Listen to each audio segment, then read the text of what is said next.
Hello friends, it's the end of May, so let's take a garden tour and see what's going on the Neal's homestead in the garden.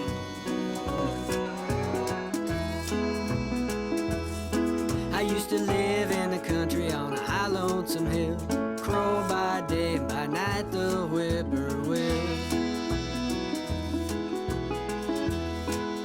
Okay, we're standing in number 4, high tunnel or greenhouse number 4. We use those two terms interchangeably, which is not actually correct because a greenhouse officially is a heated facility. This high tunnel is not heated, so it's a hoop house or a high tunnel basically.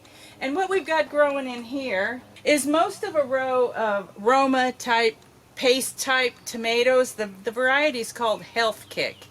I haven't ever been very impressed with plain Roma tomatoes, so I wanted to get something else. I didn't grow these from seed like I normally like to grow my tomatoes, but I went to the greenhouse and picked them out, and that's what they had. They either had Roma or they had Health Kick. We've got 36 of that type of tomato plant down through here.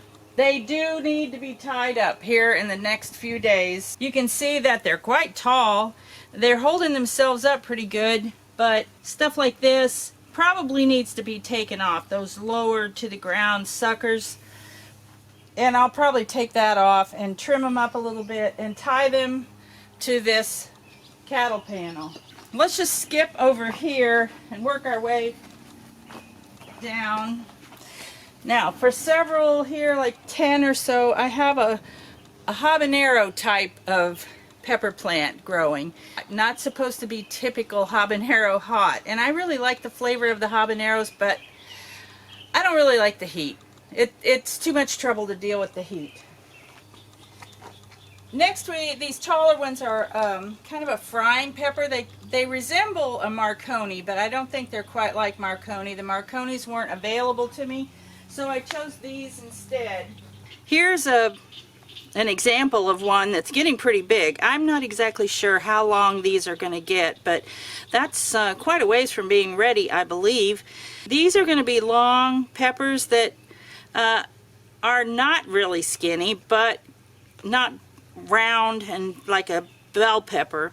We've been working on trying to keep the weeds under control. It's a constant battle if you're doing a garden to keep your weeds under control. Where we can, we till. Where we can't, we use a hoe. Where we can't get with the hoe, we have to pull the weeds out. And then down on this end, we have a pretty long line of sweet banana peppers. You can do all kinds of things with sweet banana peppers. They're really good to eat fresh, and they're good to pickle. They're good to add to other ingredients. Okay, now we're going to skip over to the side here and look at the carrot bed. This is the carrot bed that I fought for, and I had some help because the grandkids helped pick out the weeds. But we've got 3 rows of carrots that are way too thick, and now is the time that we need to start, or I need to start thinning them out so that they have plenty of room to grow. But I'm thrilled with the way these carrots look. And back here, we got a great stand of lamb's quarter. This is very edible, very tasty, a wild edible, so that's why I'm not getting it out of here. But before long, I'm going to have to get it out, and I have a plan for what I'm going to plant on that side of the bed. I'm going to plant parsnips over there. Along this west side for about 4 feet, we planted cilantro.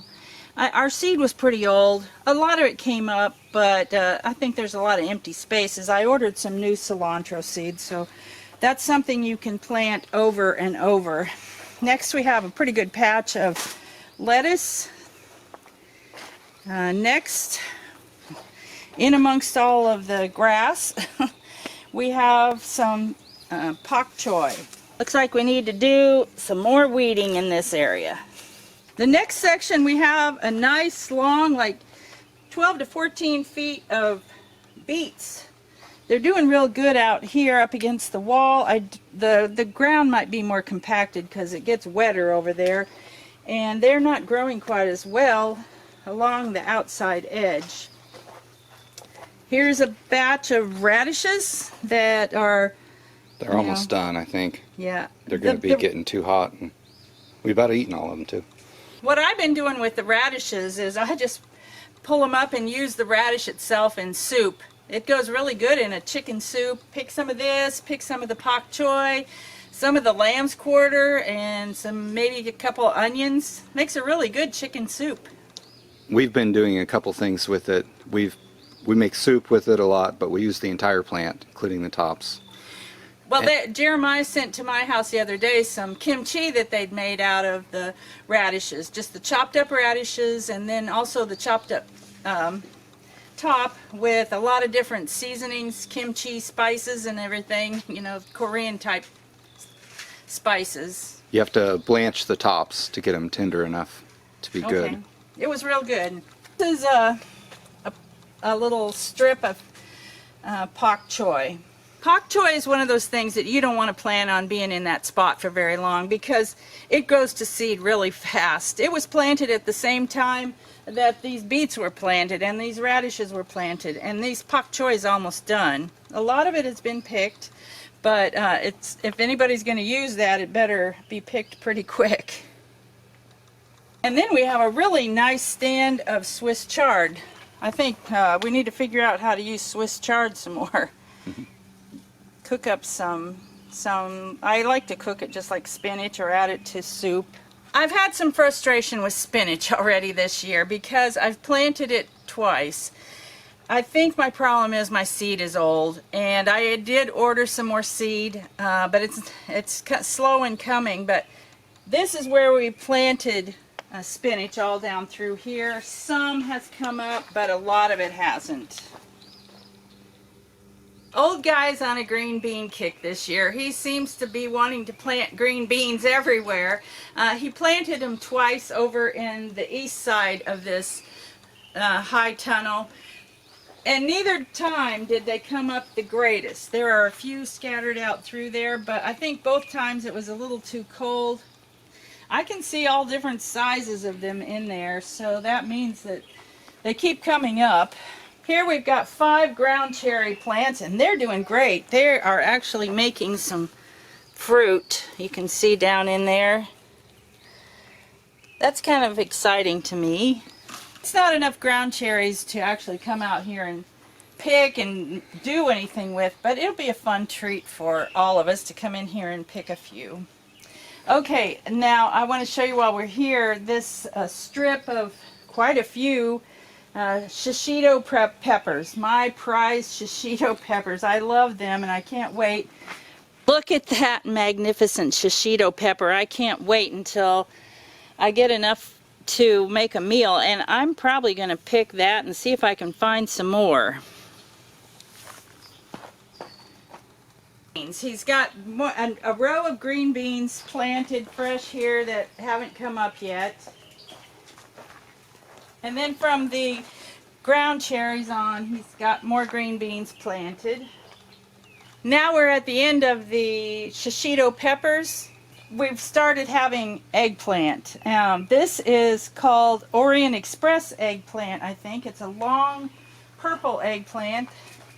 And there's one that's fallen over.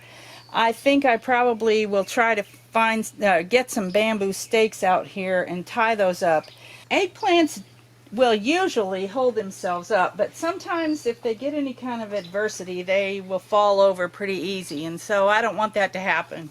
Jump back across the aisle and see some long beans climbing up on the cattle panel. And just past them we have, I think, 9 cucumber plants. 9 very dusty cucumber plants. Yes. And I'm kind of suspicious that something has come in here and eaten the tops off of several of those. I'm hoping that they'll send out side branches and go ahead and stay alive and make a cucumber vine that will work. Right down through here at the end of the green beans in the row is some zucchini. Part of it's green, part of it's yellow. And then there's a few plants down here that are a different variety of long purple eggplant. These are actually an open pollinated variety, And they are just like miniatures compared to those nice Orient Express eggplant that are hybrids. We've jumped over into hoop house number 3, where we've got our main crop of tomatoes growing. The two varieties that we have growing here are Mountain Merit and Red Deuce. Mostly Red Deuce. Old Guy and I came out here 2 evenings ago and we tied them all up to the cattle panels. We just circled around with twine and tied them up. Now, the way I like to tie up tomatoes is kind of a weave in and out with a long twine down through here. And that's what I'll be doing next time. But for the first tie up, I just wanted to pull them up and get them close to the cattle panel. Down this row we have some peppers. There are jalapenos in here and a few bell peppers. Not a lot. Then we have a row of green beans. More green beans. Green beans everywhere. I'm never going to get through canning green beans this year. Aside from these things in this high tunnel, we have the onions. And the fight is always fought to control the weeds in the onions, but we never win fully. They start growing this time of year and just grow as fast as they can, and by the time we're ready to harvest these onions on the 4th of July time, which is like 5 weeks-ish, it's going to be tall of weeds in here, but we're doing the best we can. We'll give a cursory look at number 2 because this is all onions, and then you can see that we've got a pretty good top of some weeds growing in there. If we can wade through all these onions to get out there and pull them up, I would really like to get them out of here and not let them go to seed. I think we're going to have a fabulous crop of onions this year. Sometimes we can get onions this big. We have had onions that weighed a whole pound per onion. And we'll see what happens. I don't know if it will this year or not. This area right here is the asparagus bed. It's been covered with some sawdust, and I think it's probably not very far from being finished with the harvest that's going to come out of there, because after they get small enough, you just let them go to a fern and grow and be that way the rest of the summer. This is where the blackberries that Jeremiah put out in his row came from. The rest of them are just being left here to do whatever they're going to do this year. They're starting to bloom, so I think we're going to get a few blackberries out of there. This string trellis that's been here for several years and is woven up and down, I'll try to put a link to the video where Jeremiah made this, has had Christmas limas planted in here, and they're just starting to come up. I want you to see how big the bean seeds were on these things. That is one Christmas lima bean. They're huge. We've left all this debris from the plants that were grown here last year, and this will just give the plants something to climb up on, because the Christmas lima bean is a vining crop.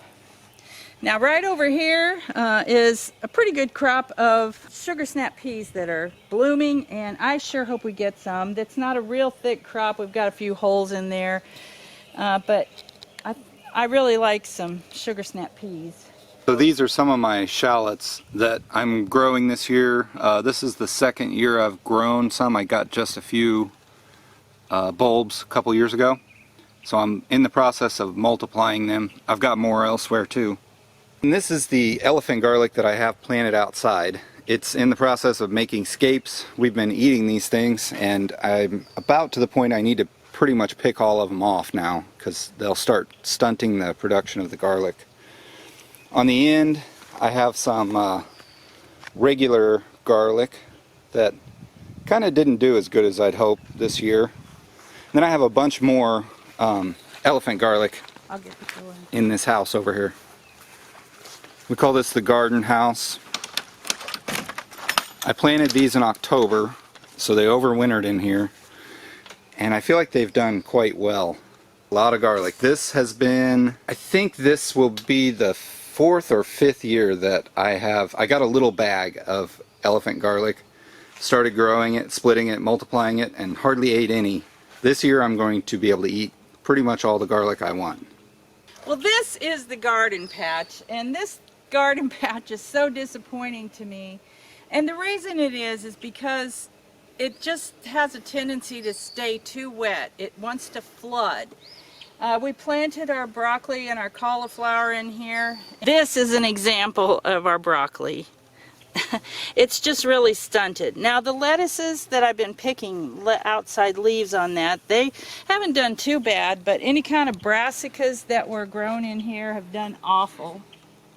We've put chipped wood mulch on top of this, hoping to make a garden that is a no-till garden.